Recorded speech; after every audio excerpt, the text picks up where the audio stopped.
visto y le hemos presentado en este programa, bueno, hubo obviamente señalamientos que no debate, porque no hubo debate ahí, hubo exposiciones de los magistrados en donde fueron hablando de los elementos que conforman este recurso presentado.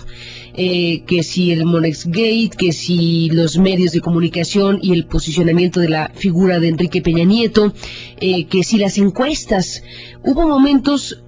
que no califico, solo recupero, para que usted tenga su punto de vista. Hubo momentos donde se habló de las encuestas de esta manera. Es la voz del magistrado Manuel González Oropeza. La actora parte aquí de una premisa falsa al considerar que las encuestas sobre la intención de voto son un factor determinante en la emisión del sufragio de millones de mexicanos.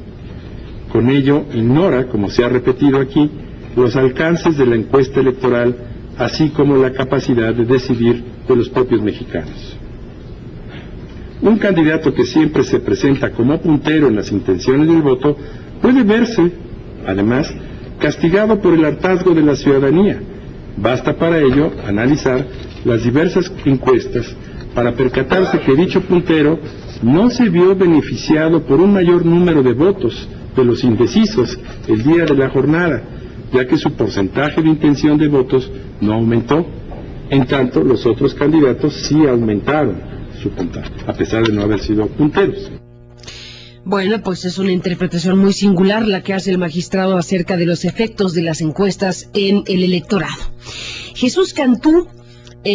experto en temas político-electorales y en su momento consejero del Consejo General del IFE y actualmente profesor investigador del Tecnológico de Monterrey, en la línea telefónica, pues sumando voces, Jesús, de análisis y de reflexión de lo que está pasando en México y sobre todo de lo que pasó ayer con el tribunal. Buenos días y bienvenido, Jesús, te saludo. Muy buenos días, Carmen, buenos días a toda la audiencia. Mira, realmente es muy preocupante escuchar este tipo de argumentación. Yo creo que la clave para fallar en un sentido o en otro era la argumentación. Y creo que en la argumentación hay muchos aspectos que son sumamente preocupantes, obviamente pensando en el sentido en el que lo hicieron. Déjame señalarte uno que me parece central. Los magistrados alegan, obviamente reconociendo que lo que se estaba demandando era la invalidez de la elección en función de que se violaron principios constitucionales, y alegan que para que esto sea válido se tiene, además de demostrar que se violó el principio constitucional, de alguna manera también demostrar la magnitud de esta violación y la determinancia de esta violación en el resultado electoral. Esto es francamente aberrante. En el caso de la violación de un principio constitucional, pues simplemente es si se viola o no se viola, son principios rectores generales del derecho. La determinancia tiene sentido cuando se está hablando de un aspecto específico en la ley reglamentaria y que precisamente lo que se busca es, no se están violando los principios generales, en términos generales que existen todas las condiciones para tener elecciones con las características requeridas. Hubo una determinada violación y hay que ver de qué magnitud y en qué grado afecta esa violación. Pero cuando se viola un principio constitucional, pues se afecta todo el proceso y no hay por qué demostrar y por qué alegar determinancia, ¿no? Este es un punto. En un segundo momento, me llama muchísimo la atención que en todo momento los magistrados alegan, o sea, solo refutan las pruebas que presenta Movimiento Progresista y pues nunca asumen que muchos de los asuntos que estaban colocados sobre la mesa son imposibles, las pruebas son imposibles de obtener para un particular. El único que podría tener acceso a esas pruebas, hablo de todo lo que tiene que ver con el sector financiero, como el caso de el llamado Monexgate, hablo de lo que tiene que ver inclusive con estos contratos, con el propio Soriana, en fin, todo inclusive toda la revisión que había que hacer de las empresas, en las cuales hay una parte que es pública y que los periodistas, entre otros, el trabajo que hicieron ahí ustedes, Carmen, fue sumamente importante en avanzar en todas estas empresas fantasma o fachada, como se les ha llamado, Pero para poder llegar al fondo de esto se requiere ser autoridad, se requiere no tener todo este secreto financiero, fiscal, etcétera, para poder allegarse absolutamente de todas las pruebas. Y en este caso lo que están haciendo es simplemente decir, bueno, las pruebas no demuestran suficientemente lo que están alegando. Entonces la carga de la prueba se la colocan totalmente, déjame decirte, al particular, en este caso a Movimiento Progresista, que pues no tenía posibilidad de solicitar información a la Comisión Nacional Bancaria, no tenía posibilidad de solicitar información a la propia Secretaría de Hacienda, etcétera. Entonces, creo que los magistrados asumen a lo largo de toda su argumentación, pues básicamente una actitud de ir tratando de ver cómo encontraban los argumentos para ir, pues desechando cada uno de los alegatos, pero para nada les interesó llegar a la verdad, ni siquiera a la verdad jurídica, que a veces sabemos que todavía es más difícil, sino simplemente tratar de ver cómo validaban una elección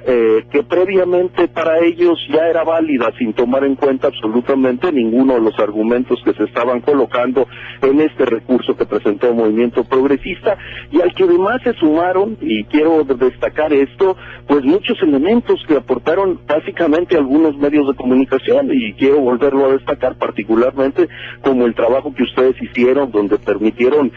pues revelar cuántas empresas participaban en esto, los vínculos de algunos de los accionistas de estas, o de los supuestos accionistas de estas empresas con el PRI, cómo eran los mismos accionistas en todas las empresas, cómo tenían el mismo domicilio fiscal, o sea, toda una serie de elementos que son sumamente preocupantes. Otro elemento que es muy sospechoso y que ni siquiera se menciona hasta donde he alcanzado a ver en estos momentos en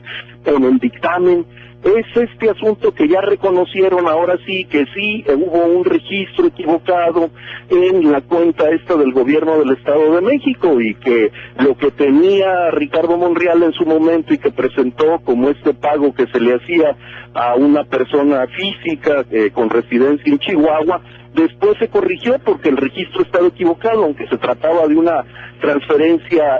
electrónica. Llama muchísimo la atención, digo, yo no había conocido de una transferencia electrónica cuyo, que según esto estaba bien hecha la transferencia, pero el registro era lo que estaba equivocado, y esto ni siquiera se menciona, no se considera. Estoy de acuerdo que este fue un elemento totalmente superveniente, pero que encuadra totalmente en esto que era, desde mi punto de vista, uno de los elementos centrales que se estaba colocando sobre la mesa, y que era precisamente el que había recursos de empresas mercantiles, que había triangulación de recursos, y que había otra cantidad que no se sabía ni siquiera su origen, y obviamente que había también recursos de los gobiernos que se desviaron hacia esta campaña. Pues ahí está, Jesús Cantú, todo un tema que seguiremos abordando desde luego, porque bueno, pues esta historia continuará, sobre todo en función de que esta parte de las investigaciones sigue su curso, se supone, en las instancias correspondientes, que tendrán que seguir de cerca el llamado Monex Gate, el Soriana Gate, tendrán que agotarse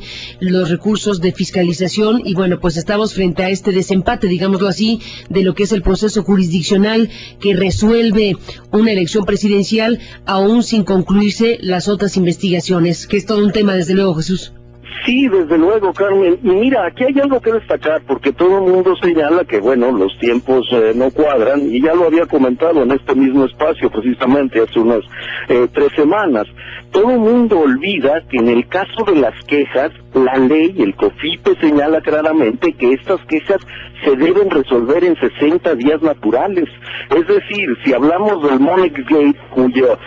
queja se presentó el 27 de junio, esa ya debería estar resuelta. Entiendo que el mismo COFIPE señala que en algunos casos se puede extender este plazo, pero el plazo señalado en la ley para resolverlo son 60 días naturales, y en este caso todas estas quejas de fiscalización que están señaladas explícitamente, pues están todavía pendientes de resolverse. Entonces, en el caso de las quejas, no se puede alegar que los tiempos legales no corresponden para la fiscalización de los informes que presentan los partidos sobre el origen y destino de sus recursos, pero no para la atención de las quejas, y las meten en el mismo paquete precisamente para no acelerar la resolución de estas quejas.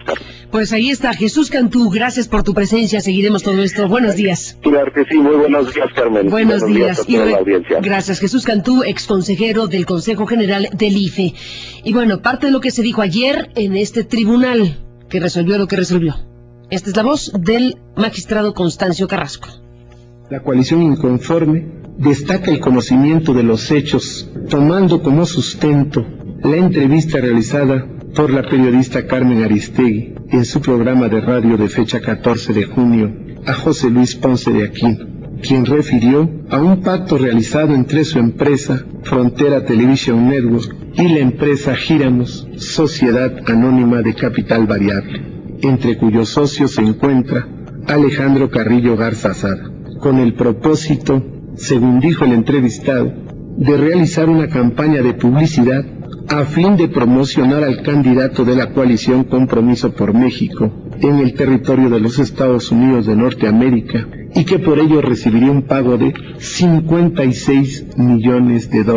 Del acervo probatorio con que se resuelve el presente juicio, no es posible corroborar lo expuesto en esa oportunidad por don José Luis Ponce de Aquino, puesto que no ha quedado acreditada la celebración efectiva de un acto jurídico en los términos que destacó en su denuncia pública. Cobra relevancia el acuerdo entre Banco Monex e Inicio, en el sentido de que no se necesitaría la firma de un contrato con el tarjetaviente, es decir, con el receptor de las tarjetas. En concreto, Inicio o Monex no tendrían que tener más datos del receptor de la tarjeta que su identificación, pero como una obligación contractual para la empresa Inicio. La razón fundamental para esta precisión estriba en que, derivado de la investigación realizada por el IFE, se aprecia la negativa, insisto, manifestada por el Partido Revolucionario Institucional en cuanto a tener vínculo contractual con Monex o Inicio, puesto que sostiene estas empresas no intervinieron contractualmente directamente con él.